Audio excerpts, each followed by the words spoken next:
Hello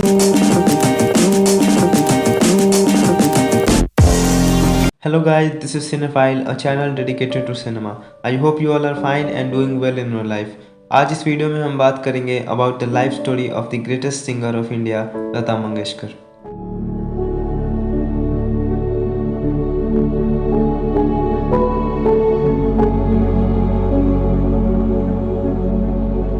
Lata Mangeshkar को queen of melody, Nightingale of India और voice of the millennium नाम से भी जाना जाता है। लता मंगेशकर वो शख्सियत हैं जिन्हें सरस्वती का स्वरूप भी माना जाता है, लेकिन दुर्भाग्यवश ये सरस्वती का स्वरूप करीब 92 वर्ष हमारे साथ रहने के बाद 6 फरवरी 2022 को हमें छोड़कर चली गई। लता मंगेशकर का जन्म 28 सितंबर 1929 को मध्य प्रदेश के इंदौर शहर में हुआ था। उनके पिता का नाम दीनानाथ मंगेशकर था और माता का नाम शिवंती था। इनके परिवार का सरनेम हार्दिकर था, लेकिन मंगेशी गांव से होने के कारण इन लोगों ने अपना सरनेम मंगेशकर कर लिया था। लता मंगेशकर के पिता दीनानाथ मंगेशकर एक मराठी क्लासिकल सिंगर और थिएटर एक्टर थे। जन्म के बाद लता मंगेशकर को लता नहीं बल्कि हेमा नाम दिया गया था। बाद में लता मंगेशकर के माता पिता ने अपने एक थिएटर प्ले भाव बंधन के एक फीमेल कैरेक्टर लतिका से इंस्पायर और इन्फ्लुएंस होकर हेमा का नाम बदलकर लता रख दिया। तभी से हेमा मंगेशकर बन गई लता मंगेशकर। लता मंगेशकर अपने परिवार में सबसे बड़ी संतान थी। लता मंगेशकर के 4 छोटे भाई बहन थे, मीना, आशा, उषा और हृदयनाथ। हृदयनाथ ही वो इंसान है जिन्होंने लता मंगेशकर को अंतिम संस्कार में मुखाग्नि दिया था। लता मंगेशकर के भाई बहन भी सिंगर ही हैं। उन लोगों ने भी संगीत के क्षेत्र में ही नाम कमाया है। लता मंगेशकर अपने भाई बहन से बहुत प्यार करती थी, यहाँ तक कि लता मंगेशकर ने अपने स्कूल के पहले ही दिन स्कूल जाना छोड़ दिया क्योंकि उन्हें अपने साथ अपनी छोटी बहन आशा को स्कूल ले जाना अलाउड नहीं था और वो उसे साथ स्कूल ले जाना चाहती थी। लता मंगेशकर ने अपना पहला म्यूजिक लेसन अपने पिता दीनानाथ मंगेशकर से ही लिया था और साथ ही साथ महज 5 साल की उम्र से ही उन्होंने अपने पिता के मराठी संगीत नाटक में काम करना शुरू कर दिया था। 1942 में जब लता मंगेशकर सिर्फ 13 वर्ष की थी तभी उनके पिता की मृत्यु हार्ट अटैक से हो गई। तब उनके पिता के अच्छे मित्र विनायक दामोदर कर्नाटकी ने उनकी सहायता की थी। मास्टर विनायक नवयुग चित्रपट मूवी कंपनी के मालिक थे। उन्होंने लता मंगेशकर के करियर को एज अ सिंगर और एक्ट्रेस शुरू करने में मदद की थी।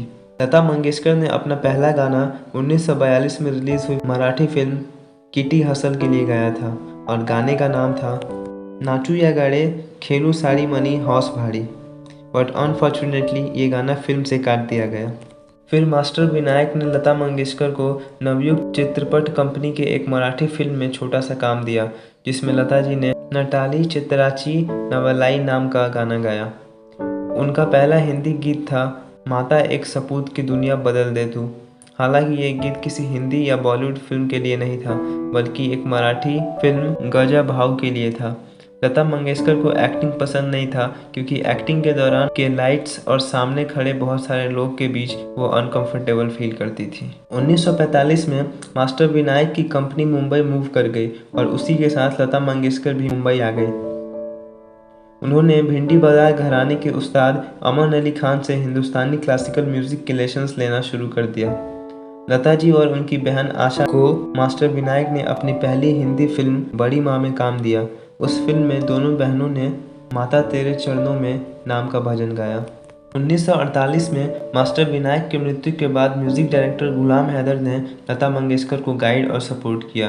एक बार जब गुलाम हैदर लता मंगेशकर को काम दिलाने के लिए एक प्रोड्यूसर शशधर मुखर्जी से मिलाने के लिए ले गए, तब प्रोड्यूसर ने ये कहकर रिजेक्ट कर दिया कि उनकी आवाज़ बहुत ज़्यादा पतली है।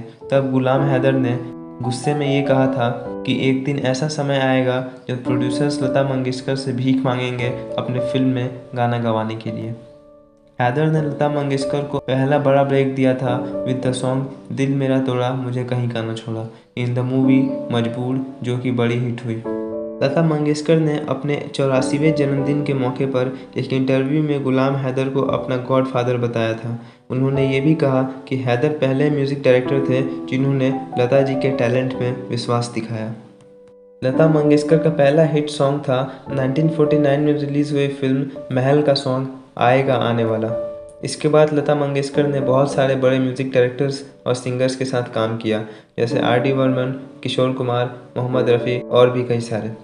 27 जनवरी 1963 को जब लता जी ने सीनो इंडियन वॉर के बैकड्रॉप में तब के प्रधानमंत्री के सामने ऐ मेरे वतन के लोगों गीत गाया, तब प्रधानमंत्री की आंखों में आंसू आ गए थे। लता मंगेशकर जी ने करीब 8 दशक तक गायन किया है। ब्लैक एंड वाइट से लेकर 21st सेंचुरी तक उन्होंने गायन किया। इस बीच उन्होंने अलग अलग भाषाओं में तकरीबन 50,000 से ज़्यादा गाने गाए हैं, जो कि एक वर्ल्ड रिकॉर्ड है। गाने के अलावा उन्होंने कुछ गानों में म्यूज़िक भी दिया और कुछ फिल्मों को प्रोड्यूस भी किया था।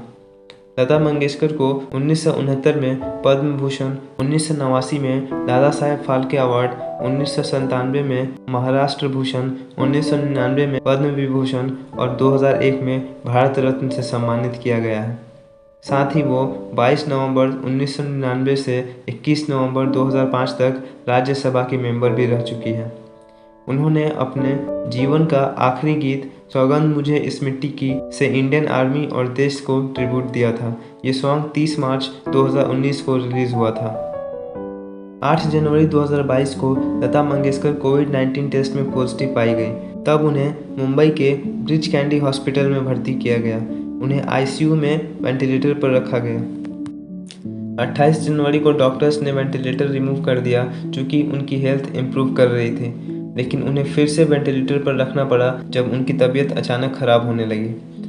और फिर 6 फरवरी 2022 को 92 की उम्र में मल्टीपल ऑर्गन डिसफंक्शन सिंड्रोम से लता मंगेशकर जी की मृत्यु हो गई। लता जी अपने अंतिम क्षण में 28 दिनों तक निमोनिया और कोविड-19 से लड़ती रही। 6 फरवरी को लता जी को पूरी विधि और सम्मान के साथ विदा किया गया।